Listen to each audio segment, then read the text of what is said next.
Il n'en sera point aussi des méchants, mais ils seront comme la balle que le vent chasse au loin. Psaume chapitre 1, verset 4. Et qui sont les méchants? Sont-ce les pécheurs éhontés? Les hommes qui prennent le nom de l'Éternel en vain, qui jurent et qui blasphèment? Les hommes qui foulent aux pieds les lois humaines, les lois de leur patrie? Les hommes auxquels on n'ose pas laisser la liberté? Certainement, ceux-là sont bien inclus dans cette expression, mais ce ne sont pas eux que le texte a principalement en vue.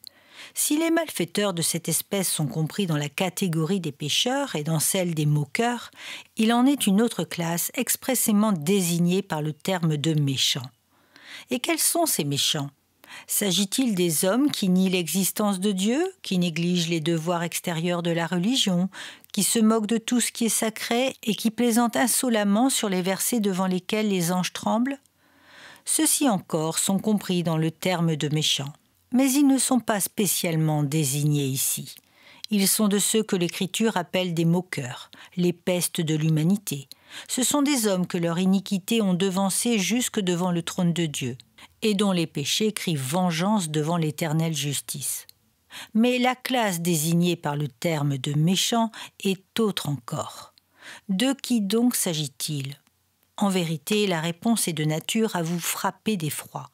Je m'assure qu'il en est peu dans cette enceinte qu'on puisse ranger sous le terme de moqueur. Bien peu surtout qu'on puisse ranger parmi les hommes ouvertement dépravés et rebelles. Mais combien est grand dans nos temples le nombre de ceux que l'on peut, à juste titre, classer parmi les méchants. Tâchons donc de nous rendre compte du sens exact de ce mot. Définissons-le. Nous accusons parfois certains hommes d'être irreligieux.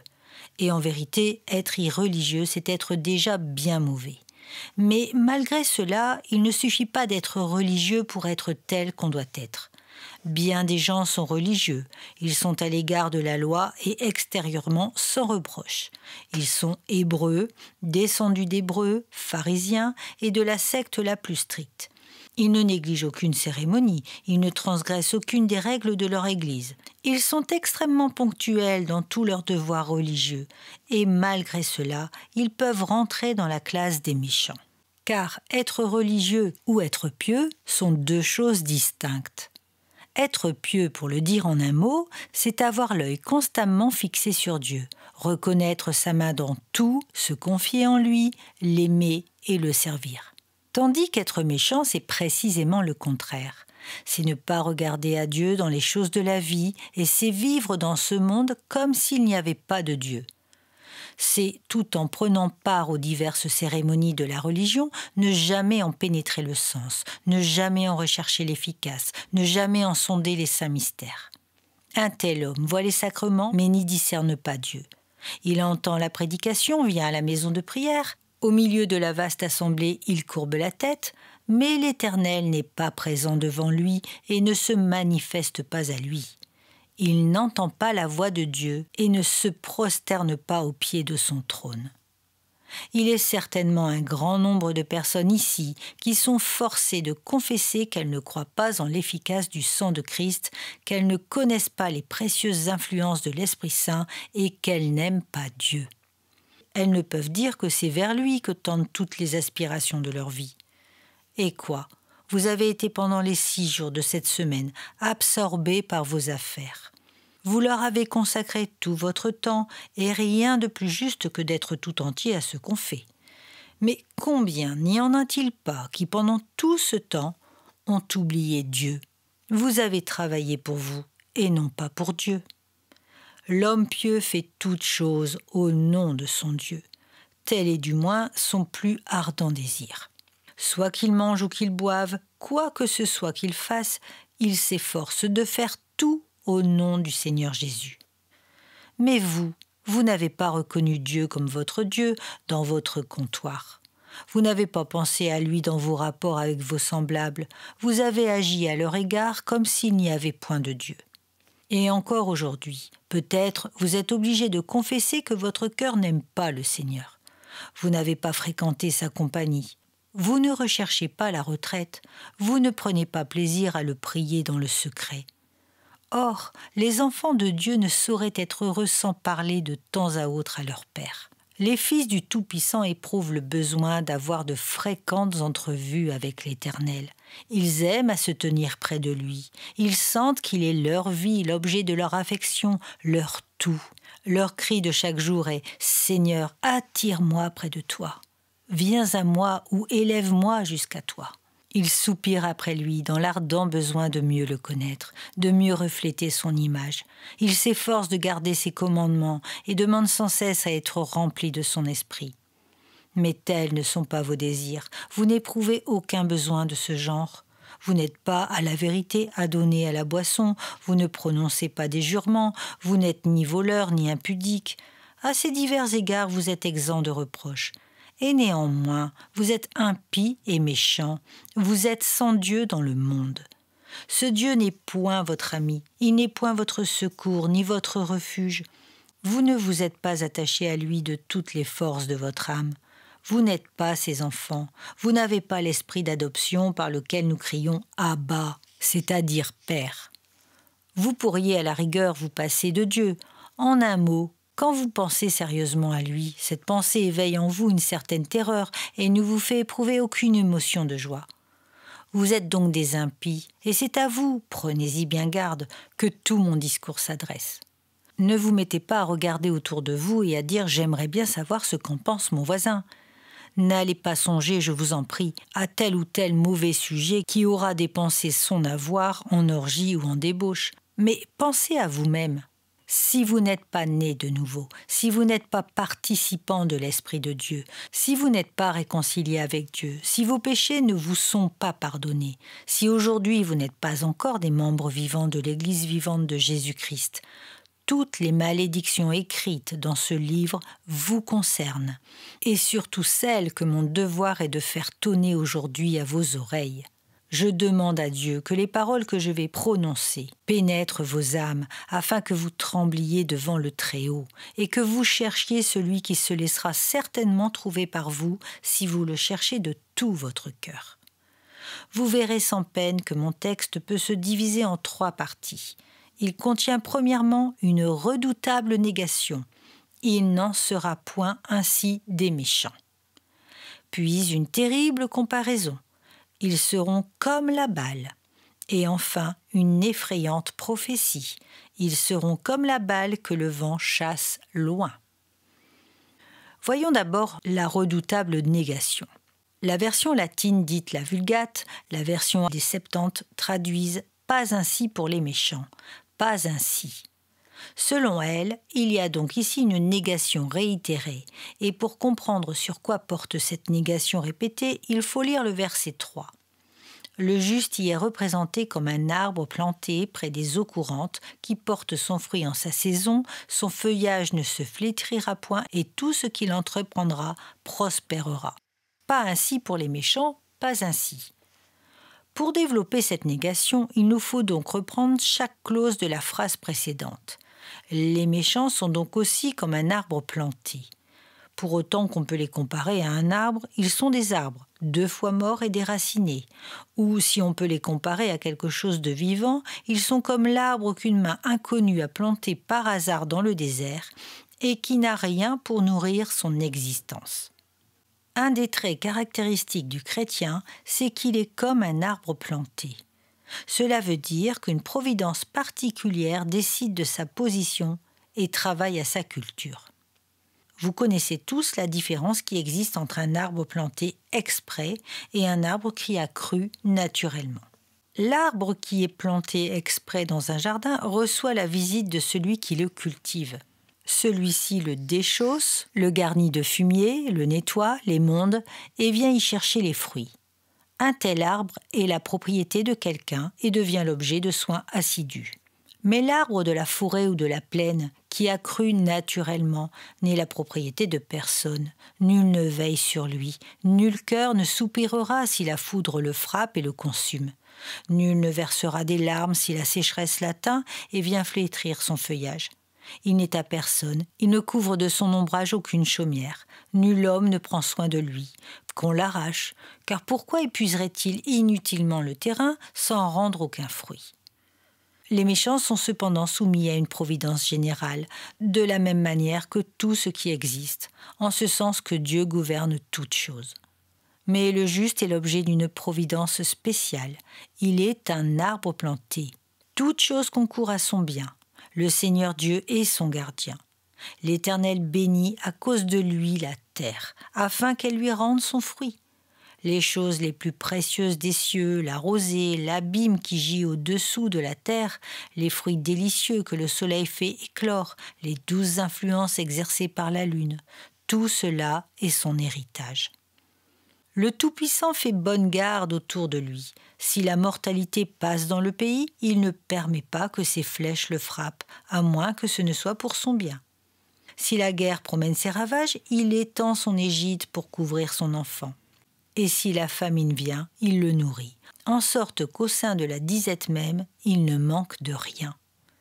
N'est-ce pas un sujet de gloire pour le chrétien que de savoir que les cheveux même de sa tête sont comptés, que les anges de Dieu veillent sur lui et le protègent, que l'Éternel est son berger et qu'il n'aura point de disette? Je sais que cette doctrine est souvent un sujet d'encouragement pour moi. Quoi qu'il arrive, si je puis me réfugier dans la pensée qu'en toute chose il y a une providence divine, de quoi aurais-je besoin? Dans les grands événements comme dans les plus petits se trouve très certainement cachée la main invisible de Dieu pour son enfant. On peut dire à juste titre de tout arbre planté par cette main: « C'est moi, l'Éternel, qui en prends soin, et je l'arroserai sans cesse. De peur que quelqu'un ne lui fasse du mal, je le garderai nuit et jour. » Ce n'est pas seulement avec 10 yeux, mais avec tous les yeux que possède son omniscience éternelle que Dieu veille nuit et jour sur sa destinée. L'Éternel connaît la voie des justes, ils sont comme l'arbre planté. Il n'en est pas ainsi pour vous, méchants, il n'en est pas ainsi. Pour vous, point de providence spéciale. À qui raconterez-vous vos angoisses? Où vous réfugierez-vous au temps de la colère? Où est votre bouclier pour le jour de la bataille? Où sera votre soleil quand les ténèbres vous environneront? Qui vous consolera quand les tribulations vous enserreront de toutes parts? Vous n'avez pas de bras éternel sur lequel vous puissiez vous appuyer. Vous n'avez pas un cœur compatissant qui batte à l'unisson du vôtre. Aucun œil miséricordieux ne veille sur vous. Vous êtes seul, seul, seul. Comme la bruyère au désert, comme l'arbre perdu au fond de la forêt, auquel nul homme ne prend garde, jusqu'au jour où la hache acérée se lèvera sur lui et l'abattra sur le sol. Pas ainsi pour les méchants, pas ainsi. Quelle redoutable négation que celle-là. Le méchant n'est point l'objet d'une providence spéciale de la part de Dieu. Mais poursuivons. Le juste est comme un arbre planté le long des eaux courantes. Or, un arbre planté près d'une eau courante pousse de profondes racines et trouve une nourriture abondante. L'arbre placé au loin dans l'aride désert souffre souvent de la sécheresse. Sa vigueur dépend du caprice des nuées d'orage qui distillent sur lui quelques insuffisantes gouttes de pluie. Mais l'arbre placé au bord du fleuve reçoit une nourriture perpétuelle. Il ne connaît ni sécheresse d'été, ni saison aride. Ses racines plongent dans un sol toujours richement chargé de sucs nourriciers. Pas ainsi pour les méchants, pas ainsi. Pour eux, point de rivière toujours prêt à leur prodiguer d'incessantes joies, à les restaurer et à renouveler leur vigueur. Quoi qu'il arrive, le croyant peut toujours dire que si la terre lui manque, le ciel ne lui manquera pas. Si l'homme l'abandonne, il peut encore se jeter dans les bras de l'homme-dieu. Si le monde s'écroule, son héritage est au ciel. Si tout ici-bas lui échappe, il a une part qui ne saurait se flétrir. Il est planté non au bord de légers ruisseaux prompts à se dessécher, moins encore dans un désert toujours insuffisamment arrosé du ciel, mais auprès des courants d'eau. Ô mes bien-aimés, nous savons, vous et moi, en quelque mesure du moins, ce que signifient ces paroles. Nous savons ce que c'est que de nous nourrir des promesses de Christ et d'aspirer la plénitude de sa sève, qui est comme un fleuve. Nous savons ce que c'est que d'être participants de sa vie et de nous rassasier de moelle et de graisse. C'est à juste titre que nous pouvons nous réjouir d'une joie ineffable et glorieuse, car nos greniers sont inépuisables et nos richesses se renouvellent de jour en jour. nos biens ne sauraient être supputés, ni notre trésor être mesuré. Notre gloire, c'est de posséder quelque chose sur quoi nous pouvons toujours compter et qui ne peut jamais nous manquer. Nous sommes des arbres plantés près des eaux courantes. Mais hélas, pas ainsi pour vous, méchants, pas ainsi. Les jours de sécheresse viendront pour vous. En ce moment, vous pouvez vous réjouir peut-être. Mais que ferez-vous sur un lit de douleur, quand la fièvre vous agitera de côté et d'autre ? Quand votre tête et votre cœur seront tourmentés par la souffrance, quand la mort fixera sur vous son regard livide et troublera votre vue, que ferez-vous quand vous descendrez dans les eaux débordées du Jourdain ? Aujourd'hui, peut-être, vous êtes dans la joie, mais alors, où sera votre joie ? Vous puisez aujourd'hui à des citernes, mais que ferez-vous quand leur eau sera tarie, quand elles seront toutes privées d'eau, quand vos outres seront desséchées ? Que ferez-vous alors, vous méchants ? En vérité, cette négation est pour vous pleine de terribles menaces. Vous pouvez aujourd'hui goûter quelques plaisirs et vous livrer à certaines réjouissances. Vous pouvez, pour le moment, vous étourdir par une gaieté passagère. Mais que ferez-vous quand le vent brûlant du désert soufflera sur vous, le vent, dis-je, de la tribulation ? Et par-dessus tout, que ferez-vous quand le souffle glacé de la mort viendra congeler votre sang ? Ah, à qui regarderez-vous alors ? Dites, vous ne vous adresserez plus à vos amis, vous ne regarderez plus aux douceurs de la vie domestique, vous ne trouverez plus à l'heure de la mort aucune consolation, même dans l'affection de l'épouse la plus aimante, ni aucune paix, même dans vos grandes richesses et vos trésors. Quant à votre vie passée, quelque belle qu'elle paraisse, si vous êtes impie, vous ne trouverez aucun soulagement à la contempler par le souvenir, et l'avenir n'en sera pas plus réjouissant pour vous, car vous ne sauriez attendre qu'un jugement terrible et une colère consumante. Ô mes amis, qui êtes du nombre des méchants, je vous en supplie, songez-y sérieusement, car à elle seule, la première phrase de mon texte est déjà semblable au son perçant de la trompette messagère de malheur, et elle porte dans ses flancs toute l'amertume des fioles de l'Apocalypse. Mais poursuivons. Il est dit du juste qu'il porte ses fruits en sa saison. Pas ainsi pour le méchant, pas ainsi. Il ne porte, lui, aucun fruit, ou si sur le cep on voit paraître çà et là quelques grappes chétives, elle n'est pas venue en sa saison, au temps où un soleil propice pouvait la faire mûrir, et elle est âpre et inutile. Bien des gens s'imaginent que tout va bien, pourvu qu'ils ne commettent pas de péché positif. Permettez que j'intercale à ce sujet un petit sermon dans mon sermon. Et voici le texte. Maudissez mes roses, a dit l'ange de l'Éternel, maudissez, maudissez ses habitants, car ils ne sont point venus au secours de l'Éternel avec les hommes puissants. Juge chapitre 5, verset 23. Et d'abord, qu'avait-il fait mes roses ? Rien. Secondement, mes roses est-il maudit ? Oui, amèrement maudit. Et pourquoi cela ? Pour n'avoir rien fait. Oui, dis-je, pour n'avoir rien fait. Maudissez, maudissez ses habitants à cause de ce qu'ils n'ont pas fait. Parce qu'ils ne sont point venus au secours de l'Éternel avec des hommes puissants. Mes roses avaient-ils donc combattu contre l'Éternel ? Non. Méros s'était-il armé d'un bouclier et d'un javelot pour marcher contre le Tout-Puissant ? Non. Qu'a-t-il donc fait ? Rien. Et on l'a maudit ? Oui, maudit, horriblement maudit avec ses habitants. Parce qu'ils ne sont pas venus au secours de l'Éternel avec les hommes puissants. En regagnant vos demeures, prêchez-vous à vous-même ce sermon, développez ce sujet, et peut-être vous direz en le méditant « Mes roses, mais ce mes roses, c'est moi-même ?» Je ne combats pas contre Dieu, je ne suis pas ennemi de Christ, je ne persécute pas son peuple, je vais même plus loin, j'aime ses ministres, j'aime à entendre la prédication de la parole de Dieu, je ne serais pas heureux si je passais mes dimanches ailleurs que dans la maison du Seigneur. Néanmoins, ce mes roses, c'est moi, ce doit être moi-même, car je ne vais pas au secours de l'Éternel avec les hommes puissants. Je ne fais rien, je suis un paresseux, je suis un arbre sans fruit.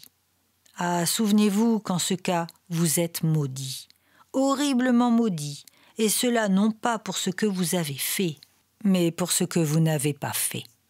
Voici donc l'une des effroyables malédictions encourues par les méchants, à savoir qu'ils ne portent point de fruits dans leur saison.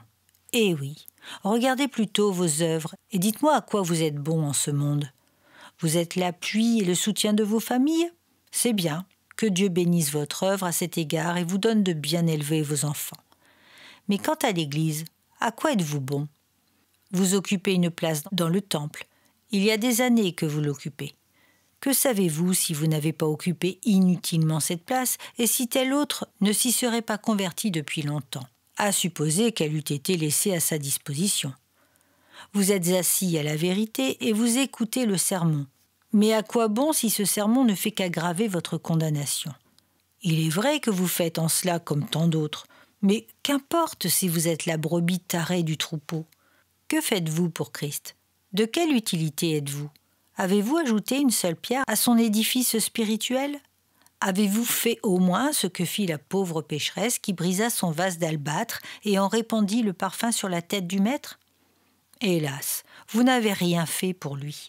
Il vous a nourri et vous a élevé, mais vous n'avez rien fait pour lui. Le bœuf connaît son possesseur et l'âne la crèche de son maître.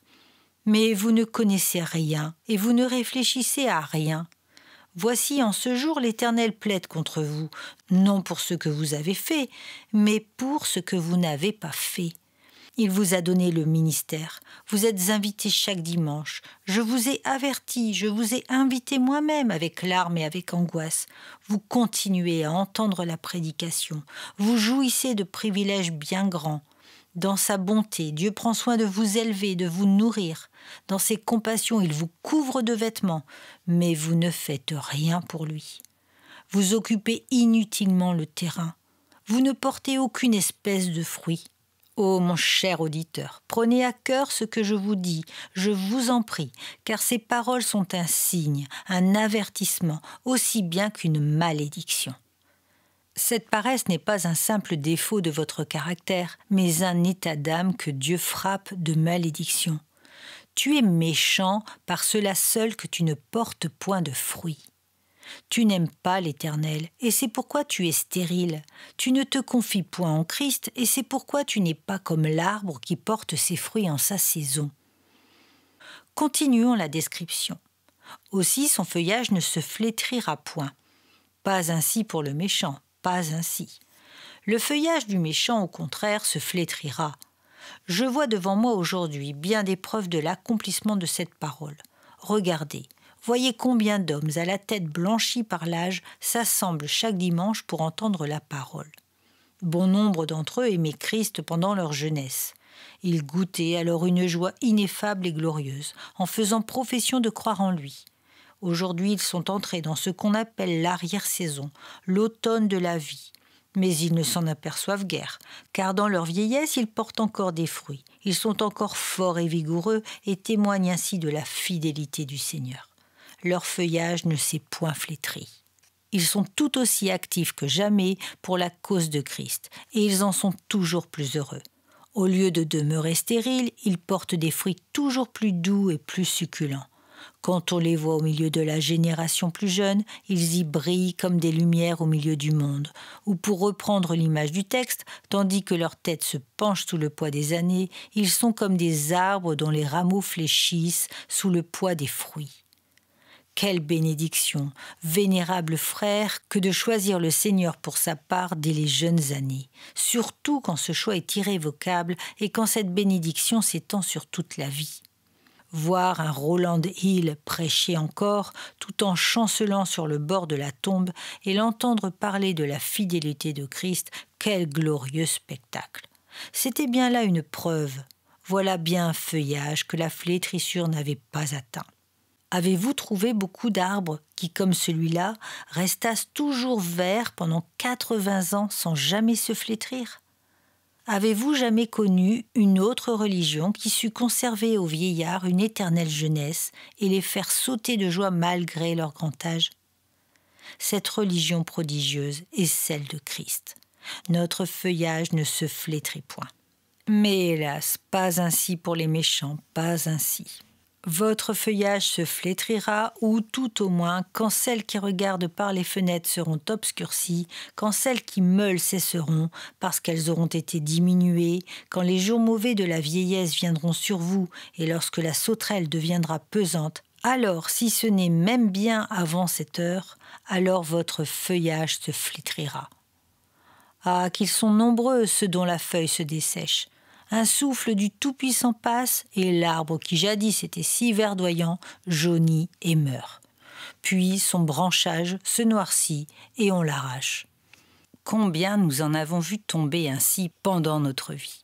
Des gens qui dans ce monde paraissaient prospères, gens riches et heureux, gens universellement respectés, mais n'ayant point de racines en eux-mêmes, n'ayant pas de rocher inébranlable sur lequel s'appuyer, ni point de Dieu en qui se confier. Je les ai vus étendant leurs branches comme un arbre sauvage, et, avec le psalmiste, je me suis laissé aller à les envier. Mais ensuite j'ai regardé, et je ne les ai plus vus. J'ai passé près du lieu où ils étaient, et je n'ai pas même pu découvrir la moindre trace de leur présence. Dieu avait maudit leur demeure. Ils ont passé comme le rêve que le réveil dissipe. Leur souvenir a été en mépris parmi les hommes. Ils se sont fondus comme la cire sous l'ardeur du feu. Ils ont été consumés comme la graisse du sacrifice et se sont évaporés en fumée. Pas ainsi pour le méchant, pas ainsi, dit le texte. Et vraiment, l'expérience confirme cette parole. Le feuillage du méchant se flétrira, oui, et rien ne pourra l'empêcher de se flétrir. Enfin, il est ajouté en ce qui concerne le juste, et tout ce qu'il entreprendra prospérera. Le juste, j'en conviens, a beaucoup de tribulations. Mais je ne suis pas sûre qu'il en ait plus que le méchant. Je crois que lorsqu'un homme se convertit, il trouve que les voies de la piété sont des voies agréables et que tous ces sentiers ne sont que prospérité. En devenant chrétien, il possède une espérance meilleure que toute prospérité mondaine, meilleure que celle du méchant. Les habitudes chrétiennes sont les meilleures et les plus favorables aux intérêts matériels, quoi qu'on en dise ou qu'on en pense. Lorsqu'un homme mêle sa religion à tout ce qu'il fait et lui laisse diriger jusqu'aux plus petits détails de sa vie, on peut dire qu'il s'assure les meilleures chances de succès, car la droiture est encore la meilleure politique et la foi chrétienne est la meilleure des droitures. L'ardente concurrence qu'on se fait de nos jours en matière de commerce peut bien être décorée du nom d'honnêteté. On l'appelle de ce nom ici-bas, mais là-haut on la nomme autrement, parce qu'elle recèle beaucoup de fraude. L'honnêteté dans sa portée la plus élevée, l'honnêteté chrétienne en un mot, sera reconnue pour être la meilleure tactique en toute chose. Et l'homme de bien qui s'appliquera avec une fidélité industrieuse et patiente aux travaux de sa vocation verra son labeur prospérer, même dans le sens terrestre de ce mot.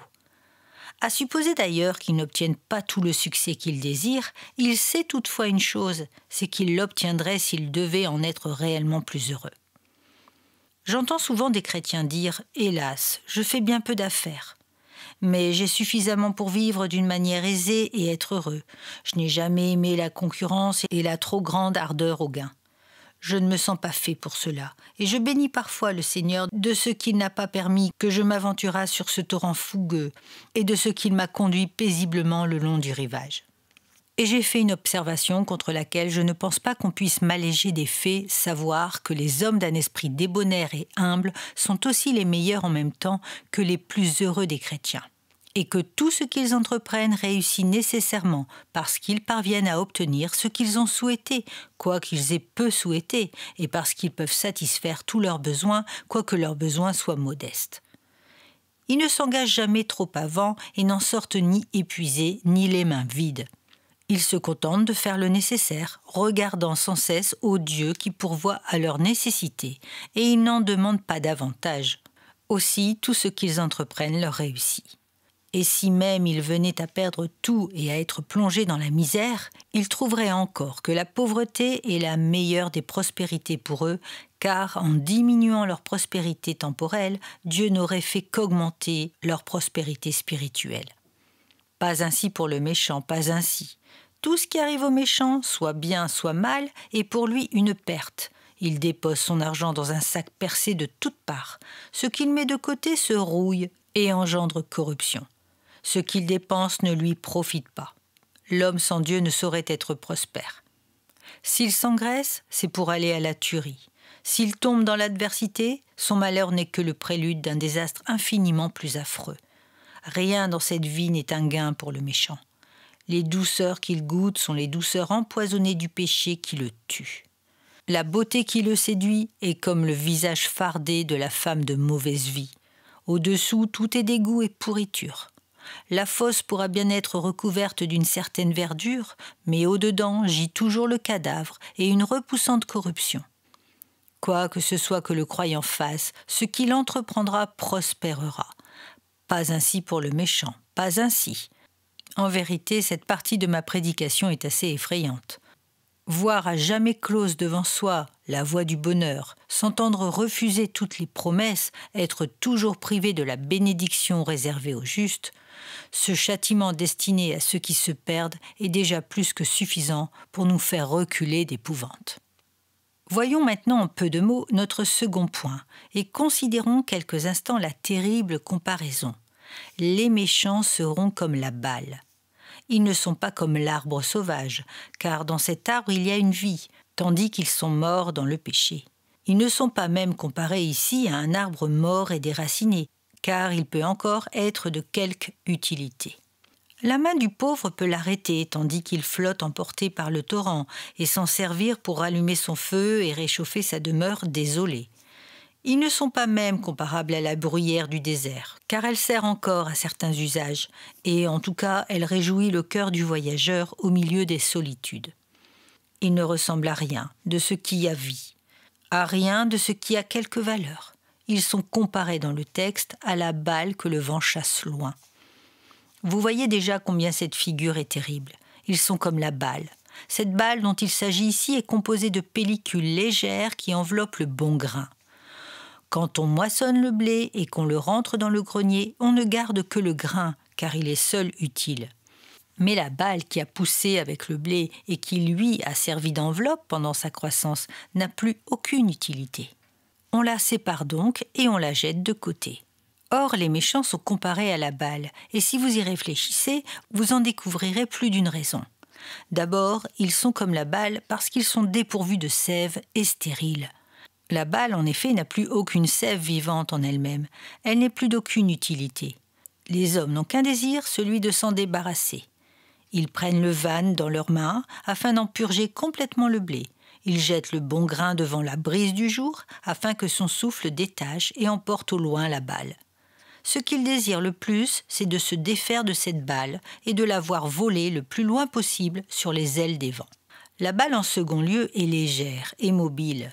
Le vent passe au travers du blé, mais le blé retombe en son lieu sans s'écarter, tandis que la balle est emportée bien loin. Quand avec la pelle on remue le blé, il ne s'éparpille pas en tous sens, mais la balle voltige parce qu'elle est légère. Le plus doux zéphyr la fait mouvoir et l'entraîne. Voilà comment sont les méchants. Ils n'ont rien de stable. Ils sont légers comme l'écume qui surnage dans les brisants de la mer, qui disparaît aussitôt ou bien que la vague transporte çà et là et qui se dissipe. Les méchants sont encore semblables à la balle, en ceci qu'elle est sans valeur. Qui voudra l'acheter? Qui s'en souciera? Dans nos pays passe encore, mais dans l'Orient, elle est complètement inutile et n'a aucune valeur. Les Orientaux se contentent de la brûler afin de s'en débarrasser, et le plus tôt et le mieux. Il en est ainsi des méchants. Ils ne sont bons à rien, inutiles dans ce monde, inutiles dans le monde à venir.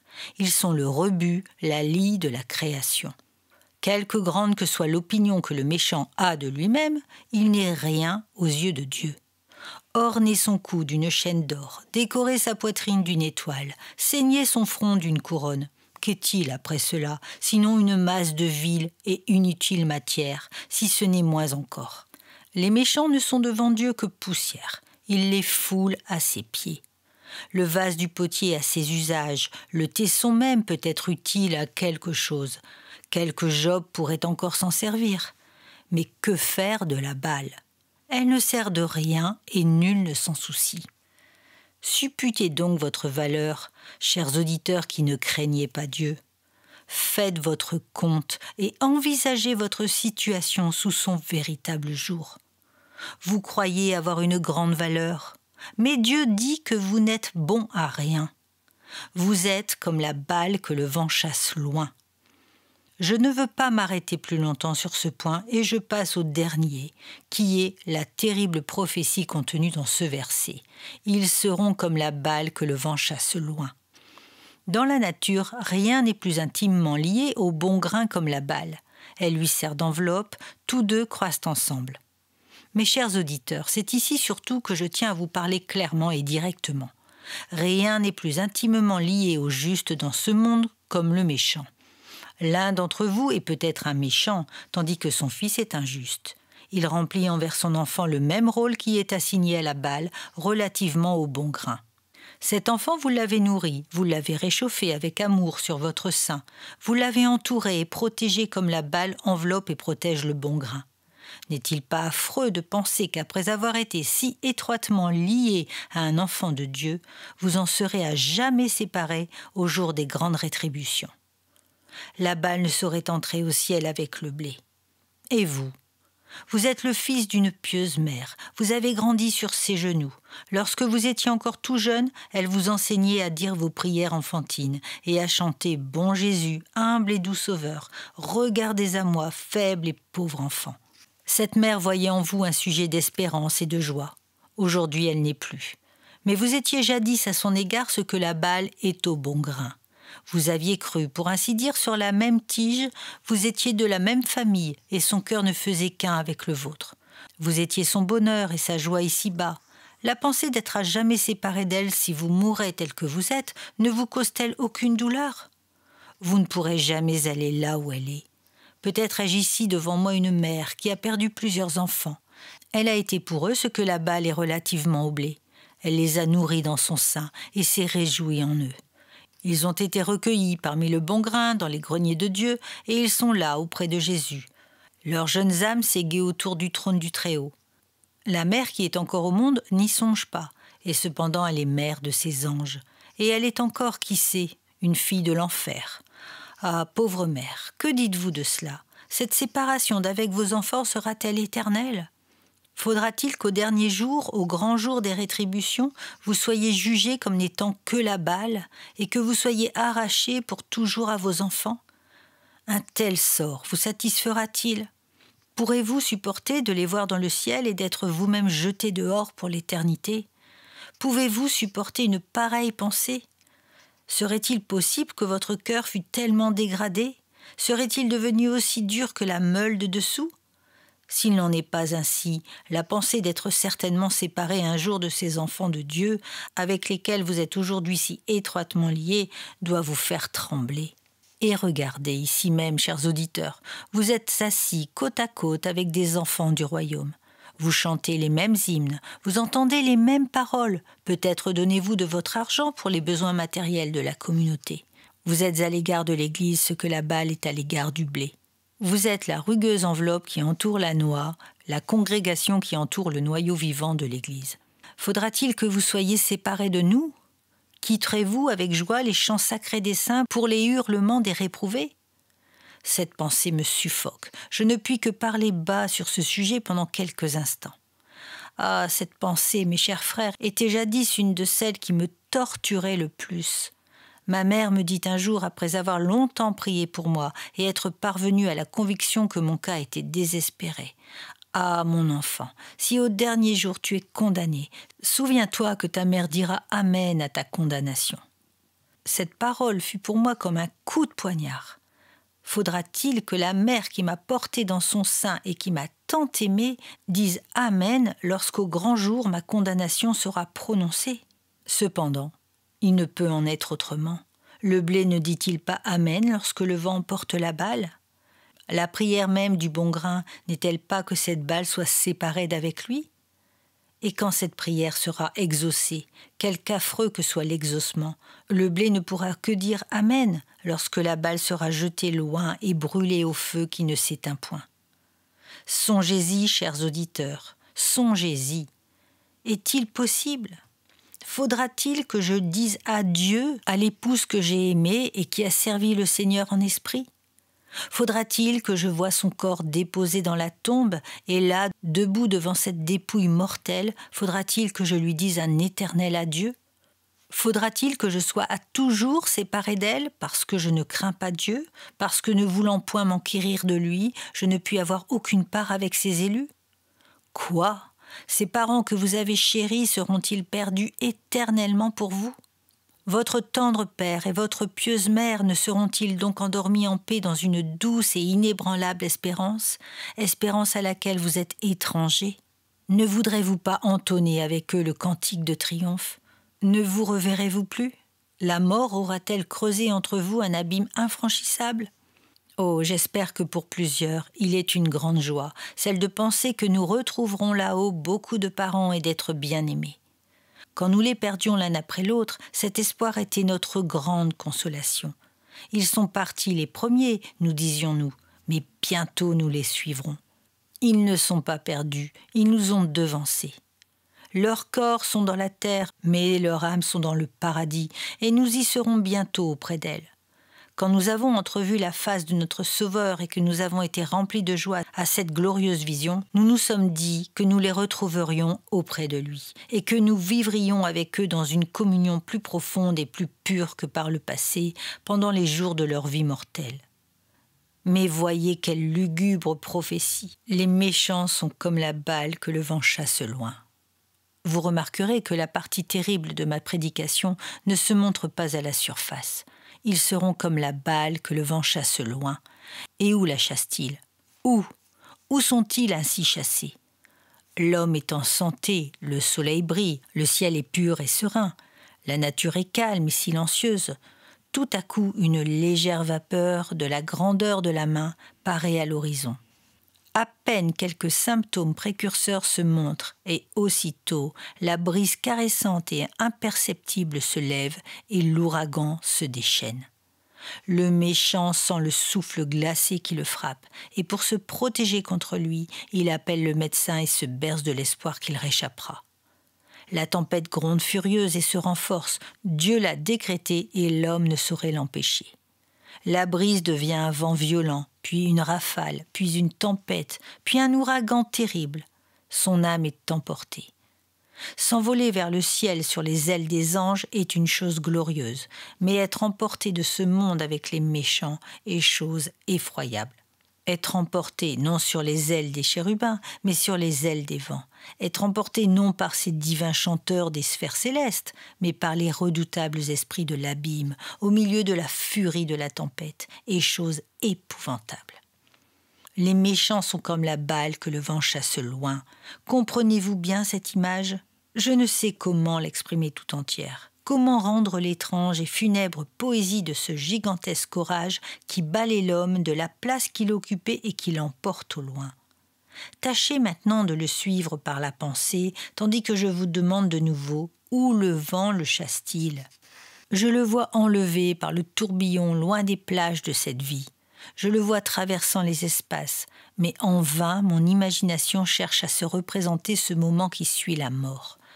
J'ignore dans quel état cette âme se trouve tout d'abord, c'est-à-dire que par moi-même, je ne puis rien deviner de ce qui arrivera en ce moment à ceux qui se sont nourris de frivolité ici-bas et qui se sont fait un jeu de la chose essentielle. Mais je puis vous dire une chose que Jésus-Christ a dite lui-même. Il brûlera la paille au feu qui ne s'éteint point. Vous mourrez, mais vous revivrez. Vous partez, mais vous partez pour ce feu qui ne s'éteint point. Je ne veux pas m'arrêter sur ce tableau. J'en reviens à cette question. Qui de nous pourra demeurer avec le feu dévorant? Qui de nous pourra demeurer avec les ardeurs éternelles? Où est-il, parmi nous, celui qui est prêt à préparer sa couche en enfer? Qui de nous ira se reposer en paix et s'endormir dans l'étang de feu? Ô vous qui m'écoutez, il faudra cependant vous y résoudre, si vous êtes impie, à moins que vous ne vous repentiez. N'en est-il aucun ici, derrière moi, qui ait vécu sans Christ et sans espérance dans le monde? N'en est-il aucun parmi vous? Ah oui, il y en a beaucoup. Oh, je vous en supplie, songez à votre destinée. La mort vient, et après la mort suit le jugement. Le vent se lève, et après le vent suit le tourbillon, et après le tourbillon le feu, et après le feu.